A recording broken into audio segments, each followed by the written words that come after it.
Hi friends, ಎಲ್ಲರಿಗೂ ನಮಸ್ಕಾರ. ತುಳಸಿ food ಲೋಗ್ಸ್ಗೆ ಸ್ವಾಗತ. ಇವತ್ತಿನ ವಿಡಿಯೋನಲ್ಲಿ ರವಾ ರಿಂಗ್ಸ್ ಹೇಗೆ ಮಾಡೋದು ಅಂತ ತೋರಿಸ್ಕೊಡ್ತೀನಿ, ಬನ್ನಿ. ಒಂದು ಬಾಣಲಿ ತೊಗೊಂಡಿದ್ದೀನಿ, ಅದಕ್ಕೆ 1 ಕಪ್ಪು ನೀರು ಹಾಕಿದ್ದೆ. ಇವಾಗ ಇನ್ನೊಂದು ಕಪ್ಪು ನೀರು ಹಾಕ್ತಿದ್ದೀನಿ. 2 ಕಪ್ಪು ಟೋಟಲ್ ಆಗಿ. ಒಂದು ಅರ್ಧ ಸ್ಪೂನಷ್ಟು ಉಪ್ಪು ಹಾಕ್ತಾಯಿದ್ದೀನಿ. ಇದನ್ನು ಕುದಿಯೋದಕ್ಕೆ ಬಿಡಬೇಕು. ನೋಡಿ ಫ್ರೆಂಡ್ಸ್, ನೀರು ಕುದೀತಾ ಇದೆ. 2 ಕಪ್ ನೀರಿಗೆ 1 ಕಪ್ಪು ಚಿರೋಟಿ ರವೆನ ಹಾಕ್ತಾಯಿದ್ದೀನಿ. ಇದನ್ನು ಚೆನ್ನಾಗಿ ಗಟ್ಟಿಯಾಗೋವರೆಗೂ ಕಲಿಸ್ಕೋಬೇಕು.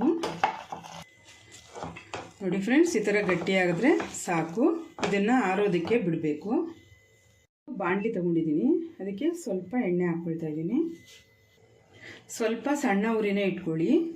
ಈಗ 2 ಸ್ಪೂನು ಕಡಲೆಬೇಳೆ ಹಾಕ್ತಾಯಿದ್ದೀನಿ.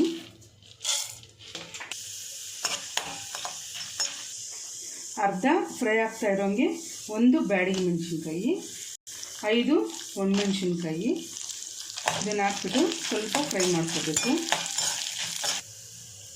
ನೋಡಿ ಫ್ರೆಂಡ್ಸ್, ಇದು ಉರಿಯೋಷ್ಟೊಳಗೆ ಕಡಲೆಬೇಳೆನೂ ಕೆಂಪಗಾಗುತ್ತೆ. ಈಗ ಇದನ್ನು ಒಂದು ಪ್ಲೇಟ್ಗೆ ಎತ್ತಿಟ್ಕೋಬೇಕು. ಅದೇ ಬಾಣಲಿಗೆ ಇನ್ನೂ ಸ್ವಲ್ಪ ಎಣ್ಣೆ ಹಾಕ್ಕೊತಾ ಇದ್ದೀನಿ. ಬೆಳ್ಳುಳ್ಳಿ 10 ಪೀಸು, ಈರುಳ್ಳಿ 2, ಇದನ್ನು ಸ್ವಲ್ಪ ಉರಿಬೇಕು. ಈರುಳ್ಳಿನ ತುಂಬ ಕೆಂಪಿಗೇನು ಉರಿಯೋದು ಬೇಡ, ಸ್ವಲ್ಪ ಕಲರ್ ಚೇಂಜ್ ಆಗ್ತಾ ಇರೋಂಗೆ ಸಾಕು. ಈಗ ಇಷ್ಟು ಒಂದು ನಿಂಬೆಹಣ್ಣು ಗಾತ್ರ ಅಷ್ಟು ಹುಣಸೆಹಣ್ಣು ಹಾಕ್ತಾಯಿದ್ದೀನಿ.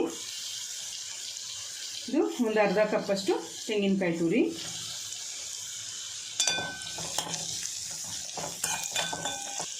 ತೆಂಗಿನಕಾಯಿ ಹಾಕಿದ್ಮೇಲೆ ತುಂಬ ಏನು ಉರಿಯೋದು ಬೇಡ, 1 ನಿಮಿಷ ಹುರಿದ್ರೆ ಸಾಕು. ಇದಾಗಿದೆ. ಇದನ್ನು ತಣ್ಣಗಾಗೋದಕ್ಕೆ ಬಿಡಬೇಕು. ನೋಡಿ ಫ್ರೆಂಡ್ಸ್, ಹುರಿದಿರೋದನ್ನೆಲ್ಲ ಮಿಕ್ಸಿ ಜಾರ್ಗೆ ಹಾಕ್ಕೊಂಡಿದ್ದೀನಿ. ಈಗ ರುಚಿಗೆ ತಕ್ಕಷ್ಟು ಉಪ್ಪು ಹಾಕ್ತಾಯಿದ್ದೀನಿ. ಈಗ ಇದನ್ನು ರುಬ್ಬಬೇಕು. ನೋಡಿ ಫ್ರೆಂಡ್ಸ್, ಇಷ್ಟು ರುಬ್ಕೊಂಡ್ರೆ ಸಾಕು. ಈಗ ಚಟ್ನಿ ರೆಡಿ ಆಗಿದೆ. ನೋಡಿ ಫ್ರೆಂಡ್ಸ್, ಎಲ್ಲ ಈ ಥರ ಉಂಡೆ ಮಾಡಿ ಇಟ್ಕೋಬೇಕು. ನೋಡಿ ಫ್ರೆಂಡ್ಸ್, ಒಂದೊಂದೇ ಉಂಡೆ ತೊಗೊಂಡು ಸೆಂಟ್ರಲ್ಲಿ ಈ ಥರ ಹೋಲ್ ಮಾಡ್ಕೋಬೇಕು.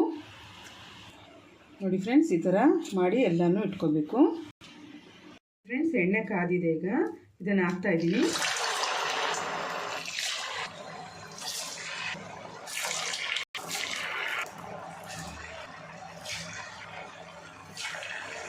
ನೋಡಿ ಫ್ರೆಂಡ್ಸ್, ಈ ಥರ ಗೋಲ್ಡನ್ ಕಲರ್ ಆದರೆ ಆಗಿದೆ.